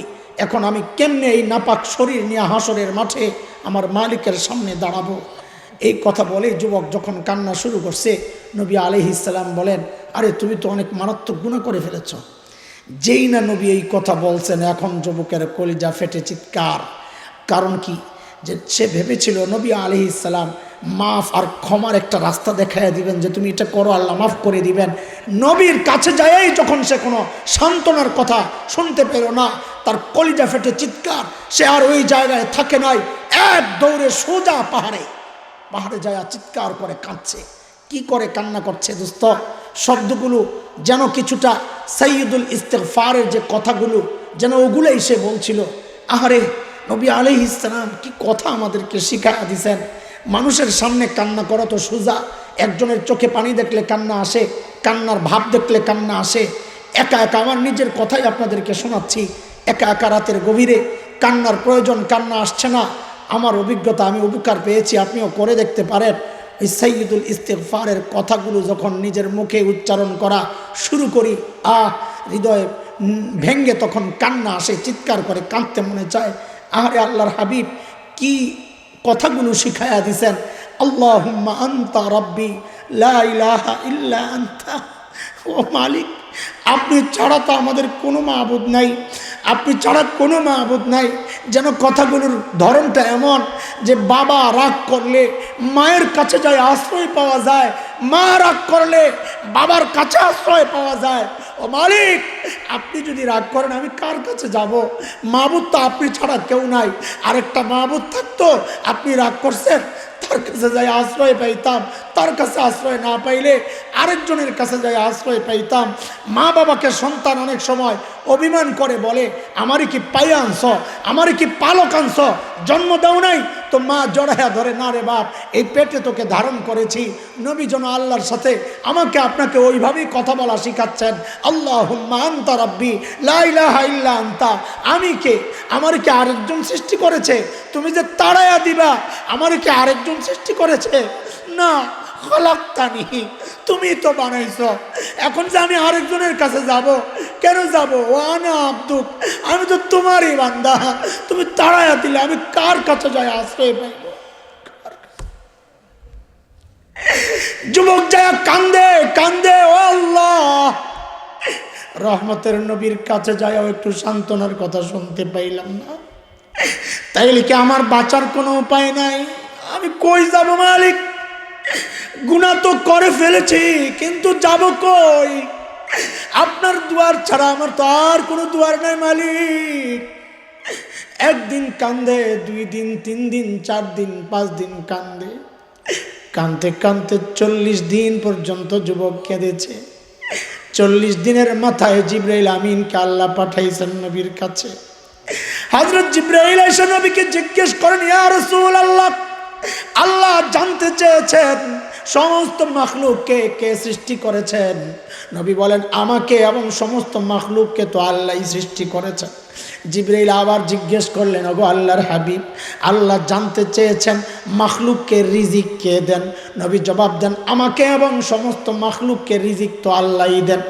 জিবরাইল আবার জানতে চাইলেন, ওগো আল্লাহর হাবিব, আল্লাহ জানতে চেয়েছেন মাখলুককে মাফ কে করেন? নবী বলেন, সমস্ত মাখলুককে মাফ তো আল্লাহই করেন। জিবরাইল আমিন বলেন, আল্লাহ জানায়া দিছেন, আল্লাহ ওই যুবকটারে মাফ করে দিছেন। আল্লাহ ওই যুবকটারে মাফ করে দিয়েছেন, আপনি জানায়া দেন। আল্লাহর হাবিব সাথে সাথে একজনরে পাঠায়া বলে, যা পাগলটারে যায় খবর দে, আল্লাহ ওরে মাফ করে দিছে। আরে ভাই, আরে আমার বন্ধুরা, গুনাহ যত বেশি হোক হতাশ হওয়ার কোনো কারণ নাই, আমাদের একজন মালিক আছেন। গুনাহ যত মারাত্মক হোক নিরাশ হওয়ার কোনো কারণ নাই, কারণ আমাদের একজন মালিক আছেন। বলে কেমন মালিক? কেমন মালিক? আহারে কেমন মালিক? দুনিয়ার মানুষ তো অপরাধীরে খোঁজে শাস্তি দেওয়ার জন্যে, আমার আপনার এমন একজন মালিক যিনি অপরাধীরে খুঁজেন মাফ করার জন্যে। আমি আপনি সারাদিন গুনাহ করি, কিচ্ছু বলেন না, আর কত মায়া আমাদের জন্যে, কত মায়া, কত মায়া। দরজা জানলা আটকায়া গুনাহ করি, মালিকের নাফরমানি করি। মালিক চাইলেই তো ওই অবস্থায় আমারে আযাব দিয়ে ধ্বংস করে দিতে পারতেন, কিন্তু আমার আপনার জন্য কত মায়া, কত মায়া। ওই গুনাহ অবস্থায় মালিক দরজার নিচে দিয়া অক্সিজেনের বাতাস পাঠায়া দেন যেন আমরা মইরা না যাই। এমন মালিক। সারাদিন গুনাহ করি, কিচ্ছু বলেন না, রাতেও গুনাহ করি, কিচ্ছু বলেন না, বরং জমিন অনুমতি চায়, আল্লাহ অনুমতি দেন, ধসা দিই। পাহাড় অনুমতি চায়, আসমান অনুমতি চায়, আল্লাহ বলেন না, অপেক্ষা কর, আমার বান্দা তওবা করতে পারে। যেই বান্দা আসে না, আসে না, আসে না, বান্দার খবর নাই। এই শেষ রাতের আগে দিয়া মালিক আইসা, দুনিয়ার আকাশে আইসা তখন ডাকা শুরু করে দেন, আলা মিন মুস্তাগফিরিন ফাগফিরুল্লাহ, আলা মিন মুস্তাগফিরিন ফাগফিরুল্লাহ। এরে আমার বান্দারা, কে কোথায় আছস? কে কে গুনাহ করছস? আয় আয় আয় আয়, আমি আল্লাহ আসছি নিজে তোরে মাফ করার জন্য। তুই খালি আমার কাছে একবার মাফ চা, কি পরিমাণ গুনাহ করছস আমি আল্লাহ তা দেখব না। লাউবালি গফারতু লাকা, আমার কোনো পরোয়া নাই, আমি তোরে মাফ করে দিব। কত ভয়ঙ্কর গুনাহ করছস আমি আল্লাহ তা দেখব না, কারণ আমি গফফার, আমি গফুর, আমি আল্লাহ আসছি তোরে মাফ করার জন্য। আমি মাফ করাকে ভালোবাসি। আয় তুই আমার কাছে মাফ চা। এরে ভাই, এরে বন্ধু, এরে মা, এরে বাবা, এরে বোন, এরে আমার কলিজার টুকরা সন্তানেরা, গুনাহ করছি, গুনাহ করে ফেলি। আমরা নবী না, গুনাহ আমাদের দ্বারা হয়েই যাবে। আমরা ফেরেশতাও না যে গুনাহ করার ক্ষমতা আমাদের নাই। না, আমরা গুনাহ করেছি, গুনাহ করাটাই স্বাভাবিক। আল্লাহ আমাদেরকে ওইভাবেই বানাইছেন। কিন্তু অবাক করা বিষয় হচ্ছে, এমন মালিক, এমন গফফার, এমন রহিম আল্লাহ পায়া এই গুনাহগুলা নিয়ে আমি কেন ঘুরতেছি, এরা অবাক করা কথা। মুখে ময়লা লাগলে আমি ধুইয়া ফেলি, শরীরে ময়লা লাগলে ধুইয়া ফেলি, কাপড়ে ময়লা লাগলে ধুইয়া ফেলি, পানি লাগে, সাবান লাগে। অথচ যেই কলপটা ময়লা হইলে আমার দুনিয়া আখিরাত সব বরবাদ, ওই কলপটা ধোয়ার জন্যে না পানি লাগে না সাবান লাগে, শুধু একটু দরকার আল্লাহর কাছে হাতটা পাইতা বলা, ওগো মালিক ভুল করছি মাফ করে, ভুল করছি মাফ করে দাও। আল্লাহ বলেন আমার বান্দা গুনাহ কইরা যদি তওবা করে আমি অনেক খুশি হই। নবী বলেন কত খুশি হয়, বলে মরুভূমির মধ্যে একজন মানুষ যদি তার বাহন হারায় ফেলে, আরে ভাই মরুভূমির মধ্যে বাহন হারানো এটা চারটিখানি কথা না, মৃত্যু ছাড়া কোনো উপায় নাই, পানি নাই, কেউ নাই, বাহন হারায়া বসে বসে নিরাশ হইয়া মৃত্যুর জন্য অপেক্ষা করছে, হঠাৎ দেখে তার বাহনটা তার সামনে হাজির। নবী বলেন একজন বান্দা ওই অবস্থায় যতটা খুশি হয়, এটা শুধু নবী বুঝানোর জন্য বলেছেন, বলেন ওই বান্দা যতটা খুশি হয়, একজন বান্দা গুনাহ করে যখন তওবা কইরা আল্লাহর কাছে ফেরত আসে, আল্লাহ তার চেয়ে অনেক বেশি খুশি হয়ে যান। শয়তান ধোঁকা দিবেই, শয়তানকে আল্লাহ পাঠাইছেনি এই জন্যে, আমি ধোঁকা খাবই, আমাকে আল্লাহ বানাইছেনি ওইভাবে। বলেন কথা, শয়তান ধোঁকা দিবেই, আল্লাহ পাঠাইছেনি ওকে এই জন্যে, আমি ধোঁকা খাবই, আল্লাহ আমাকে বানাইছেনি ওইভাবে, এই জন্যে না ওইভাবে। বলেন শয়তানরে আল্লাহ পাঠাইছেন আমাকে ধোঁকা, শয়তান ধোঁকা দিবেই, এটাই এই জন্যই ওকে পাঠাইছেন। আমি ধোঁকা খাইতেই পারি, আমাকে আল্লাহ ওইভাবেই বানাইছেন। সব তো ওকে ঠিক আছে, সব ঠিক আছে, গুনাহ আমার দ্বারা হয়েই যাইতে পারে, যত বড় আল্লাহওয়ালা হোক, যত বড় মুফতি মুহাদ্দিস হোক, যত বড় আলেম হোক, তার দ্বারা ভুল হয়েই যাইতে পারে। কিন্তু আল্লাহ এমন একজন পাইয়া ওই ভুলটারে নিয়ে বাইচা থাকার কোনো দরকার নাই। এই মুহূর্তে এই মজমায় সমস্ত গুনাহগুলো এই মজমায় রাইখা যাওয়ার মতো সুযোগ যেহেতু আমাদের আছে, সুযোগ লাগাবো না গুনাহগুলো নিয়েই যাব, কাজে লাগাবো ইনশাআল্লাহ। সবগুলো গুনাহ এই মাঠে রাইখা যাবো ইনশাআল্লাহ। বলি যাবো ইনশাআল্লাহ, যাবো তো ইনশাআল্লাহ। কিন্তু ভবিষ্যতেও যেন শয়তানের ফাঁদে না পড়ে যাই, শয়তানের জালে ফেঁসে না যাই, চক্রান্তের মধ্যে আক্রান্ত না হই, শয়তানি বিষে বিষাক্ত না হই, সেই জন্য চূড়ান্ত রকমের সতর্ক থাকবো, চোখ খোলা রাখবো, কান খোলা রাখবো, আলেমদের সাথে সম্পর্ক রেখে শয়তানের ধোঁকা সম্পর্কে জানবো, মানবো ইনশাআল্লাহ। তা বলেন না ইনশাআল্লাহ, ইনশাআল্লাহ, ইনশাআল্লাহ।